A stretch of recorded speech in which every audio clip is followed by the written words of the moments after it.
కంపెనీకి కూడా ప్రాఫిట్ ఉండాలి. ఏ పని చేసినా ఒకటి ఉపయోగము, ఇంకొకటి profit. So that is how అలా అసలు నానో కార్ 1 lakh మ్యానుఫ్యాక్చర్ చేయాలి అన్న ఐడియా వచ్చింది. So that is the product. ఇక్కడ ఒక కొత్త ప్రోడక్ట్ లాంచ్ చేయాలి. ఉన్న ప్రోడక్ట్ని కూడా ఎన్హాన్స్ చేయొచ్చు. బట్ ఎనీ టైం రీసెర్చ్ అనేది ఒక కొత్త ప్రోడక్ట్, ఎనీ ప్రోడక్ట్ కానివ్వండి, సర్వీస్ కూడా కానివ్వండి. ఒక ఇన్సూరెన్స్లో ఒక కొత్త పాలసీ తీసుకురావాలి, దానికి కూడా రీసెర్చ్ చేస్తాం. Need not to be A product, ఒక సర్వీస్ని కూడా రీసెర్చ్ చేస్తాం. నెక్స్ట్ ప్రోడక్ట్ తయారు చేయడం ఒకటే కాదు, మళ్ళీ నానో కార్ మేము తయారు చేసి మళ్ళీ 20 లక్షలు అనుకోండి, అది పర్పస్ సాల్వ్ చేయలేదు. ఇక్కడ నేను చూస్తుంది ఏంటి అంటే ఒక అఫోర్డబుల్ కార్ వేరే every one can afford, who can buy with 1 lakh or 1,20,000 అలా. సో ఫస్ట్ మార్కెట్ రీసెర్చ్లో ఈ ప్రోడక్ట్ మీద కూడా మనం రీసెర్చ్ చేయాలి. అంటే అది 1 lakh ఏమేమి ఫీచర్స్ పెట్టగలుగుతాం. ఇప్పుడు పవర్ విండోస్ అని బటన్ విండోస్ పైకి వెళ్ళడం, ముందు ఏసీ, వెనక ఏసీ, ఇవన్నీ రాకపోవచ్చు. ఎందుకంటే నా బడ్జెట్ 1 lakh, మళ్ళీ ఇవన్నీ ఫీచర్స్ యాడ్ చేసుకుంటూ వెళ్తే కాస్ట్ పెరుగుతుంది. సో 1 lakh కానీ బేసిక్ ఫీచర్స్ అట్లీస్ట్ ఏసీ ఉండాలి, ముందు కూర్చున్న వాళ్ళకన్నా ఏసీ ఉండాలి, 4 చక్రాలు ఉండాలి, అది మరీ స్కూటర్ ఇంజన్ కాకుండా కొద్దిగా స్ట్రాంగ్ ఇంజన్, ఒక 4 లాగాల్సిన ఇంజన్ ఉండాలి. అంటే ఒక 400 cc 500 cc ఒక ఇంజన్ అలా. సో ఆ ప్రోడక్ట్కి ఏమేమి పెట్టచ్చు ఆ బడ్జెట్లో అన్నది కూడా ఒక రీసెర్చ్ మనం చేస్తాం. దాన్ని మనం ప్రోడక్ట్ బేస్డ్ రీసెర్చ్ అని అంటాం. Next price. అది ప్రైస్ ఇందాక మాట్లాడతాం, మళ్ళీ నానో గురించి మాట్లాడతాం. నానో కార్ వాళ్ళు అనుకుంది 1 lakh. ఓకే, 1 lakh ఏమేమి ఇవ్వచ్చు అది కూడా చూసుకోవాలి. మొత్తం నేను నాకు ఫీచర్స్ అన్ని యాడ్ చేసేసరికి ఒకవేళ ఖర్చు 1,50,000 వస్తుంది అనుకోండి, నేను లాస్లో అవ్వాలి. అట్లానే మళ్ళీ నేను అది 2 లక్షలు కమ్మితే నా మెయిన్ పర్పస్ ఏంటి, అఫోర్డబుల్ కార్. అది కావాల్సిన ఫీచర్స్ ఈ ప్రైస్లో ఏమొస్తాయి అన్నది కూడా మనం రీసెర్చ్ చేస్తాం. అది రీసెర్చ్ చేసేటప్పుడు ఈ ప్రైస్ అన్నది ఎందుకు ఇంపార్టెంట్ అంటే, ఎక్కువ చీప్ పెట్టినా నేను కార్ 50,000 కార్ తీస్తానంటే కూడా చాలా మంది కొనుక్కోవచ్చు, దాంట్లో క్వాలిటీ ఉండదు. అట్లానే ఎక్కువ కాస్ట్లీ పెట్టినా అందరూ కొనలేదు. సో అందుకని ప్రైజింగ్ డిసైడ్ చేయడానికి కూడా మార్కెట్ రీసెర్చ్ హెల్ప్ చేస్తుంది. మన క్లయింట్ కంపెనీస్ హెల్ప్ చేస్తాయి డిసైడ్ ఆన్ ప్రైస్.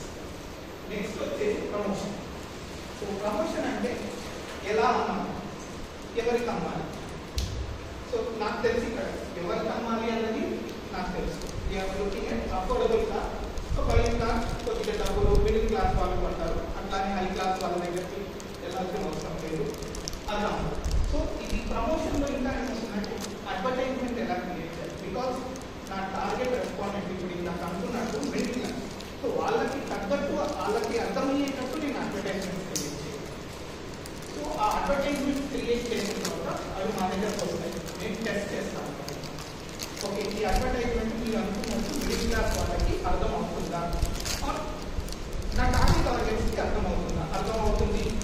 ఎస్, నేను పెడతాం, అది ఎయిర్ అవుతుంది. చిన్న క్వశ్చన్ అంటే మీ అందరికీ, అడ్వర్టైజ్మెంట్స్ చెక్ చేయాల్సిన అవసరం ఏముంది?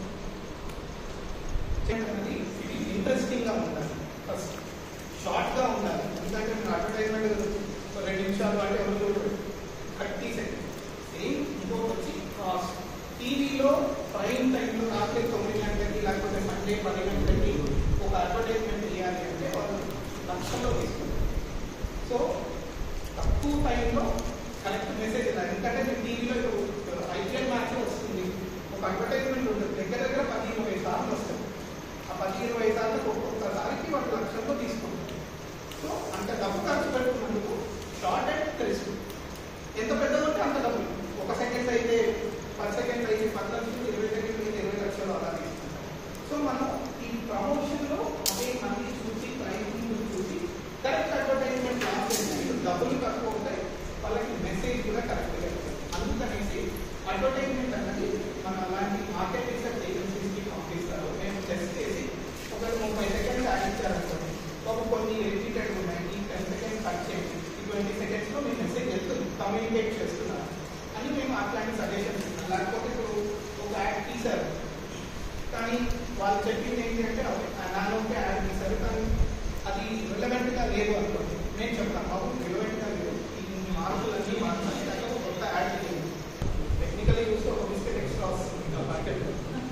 చెప్పేది మనకు 20% ఎక్స్ట్రా అనేసరికి అది మనకి ఒక ప్రమోట్ చేస్తుంది కొందాము అని. సో ఈ ప్యాకేజ్ కలర్ ఉంది కదా, బిఫోర్ అసలు ఇది ప్రింట్ అయ్యి ప్యాక్ అయ్యే లోపల ఈ ప్యాకేజ్ని కూడా టెస్ట్ చేస్తారు. ఇక్కడ ఏం రాయాలి, ఇది ఎంత పెద్దగా పెట్టాలి, ఇంగ్రీడియంట్స్